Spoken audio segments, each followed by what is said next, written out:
ओम परमात्मने नमः। देखिए, सतयुग में देवता और असुर अलग अलग लोकों में रहते थे। जब त्रेता युग आया तो उसमें देखिए एक ही लोक में असुर और देवता रहने लगे, भगवान राम और उधर लंका में वो रावण राक्षस। और जब द्वापर युग आया तो एक ही घर में देवता और असुर रहने लगे। जैसे देखिए युधिष्ठिर धर्मराज, उधर वो कौरवों की सेना, जो दुर्योधन, ये सब राक्षस जो आसुरी संपदा के हैं। और देखिए कलयुग केवल नाम आधार, सुमिर सुमिर नर उतरें पारा। अब जो कलयुग है, और कलयुग में एक ही शरीर में देवता और असुर रह रहे हैं।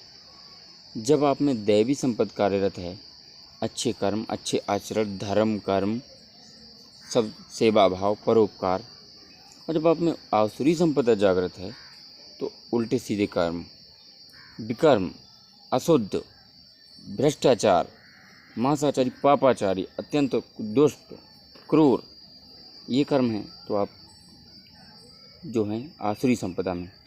इसी शरीर में जिस समय मन अशुद्ध होता है उसी समय आप आसुरी संपदा में होते हैं। और जब मन पूरी तरह से शुद्ध भजन में लगा हुआ होता है तो ही आप जो कि दैवी संपदा में होते हैं। भगवान श्री कृष्ण जी, ये मैं नहीं कह रहा हूँ, भगवान श्री कृष्ण जी कह रहे हैं भगवत गीता में, उन्हीं की वाणी है। मैं तो देखिए सूर्यदेव कभी नहीं बदले, चंद्रदेव कभी नहीं बदले, और मनुष्य इतना बदल गया है कि उसे ब्रह्म मुहूर्त में कभी जागता नहीं है, सोते रहते हैं 10-10 बजे तक। सूर्यदेव कभी नहीं बदले, वो उसी समय निकलेंगे, उसी समय अस्त होंगे। देखिए दिन रात कभी नहीं बदले, कुछ नहीं बदला, केवल मनुष्य ही क्यों बदल गया?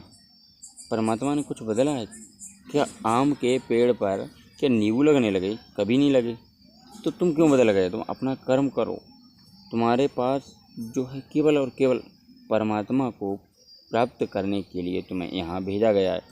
जब तुम गर्भ में उल्टे लटके थे तब परमात्मा से प्रार्थना कर रहे थे कि हे परमात्मा, मुझे कैसे भी एक बार मुझे यहाँ से निकालिए, मैं आपका ही भजन करूँगा, जो कि है आपका ही भजन करूँगा जाके। और जब यहाँ आए बस संसार देखा और उसी में मोहित हो गए, प्रभु को बिल्कुल भूल गए, परमात्मा का कोई भी ख्याल नहीं रखा। और जब अवस्था पूरी हुई, अब बुढ़ापा जब ठनठना के चढ़ा तुम्हारी छाती पे, तब रोने लगे कि हे प्रभु, अब हम क्या करें? अब कह रहे हैं कि हे परमात्मा, हमें बचाइए, हम आपका ही भजन करेंगे। अब परमात्मा कहता है जब चिड़ियाँ खेत चुन गई हैं तो अब रखाने से क्या होगा? तो तुम पर बुढ़ापा दगदगा रहा है तो तुम भजन क्या करो? बुढ़ापे में सदना मुश्किल है, बुढ़ापे में अंधे हो जाओगे, बुढ़ापे में बहरे भी हो जाओगे, और बुढ़ापे में बोलना भी जो है साफ बोलोगे भी नहीं।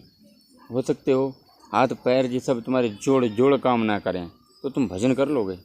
कभी भजन नहीं कर सकते। भजन कर मस्त जवानी में बुढ़ापा किसने देखा है? इसलिए परमात्मा का एक जो भजन है, इसके आगे कुछ नहीं है। केवल और केवल परमात्मा का भजन करो और नाम, परमात्मा का ओम नाम जप करो, परमात्मा का ध्यान धरो। जो आप जो कुछ भी परमात्मा के भजन के सिवाय और जो कुछ भी कर रहे हो वह तुम अपने इस शरीर के लिए कर रहे हो।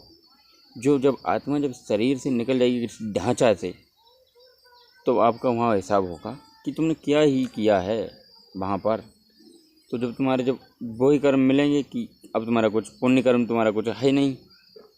देखिए गरीबों की सेवा कीजिए, ये भी धर्म है, ये भगवान का ही भजन है। बूढ़े माता पिता की सेवा कीजिए, वो तो साक्षात भगवान का रूप हैं। और जो अपस जीव हैं, पशु पक्षी कीट पतंग आदि जो हैं, उनका संरक्षण उन्हें दीजिए, उन्हें भोजन दीजिए। चींटियों को आटा डालिए, कुछ जो कुछ भी बन पड़े दाने चिड़ियों को डालिए। इसलिए परमात्मा का भजन, ये सब परमात्मा के भजन हैं। नित्य 5 यज्ञ भगवान श्री कृष्ण जी ने गीता में करने को बताए हैं।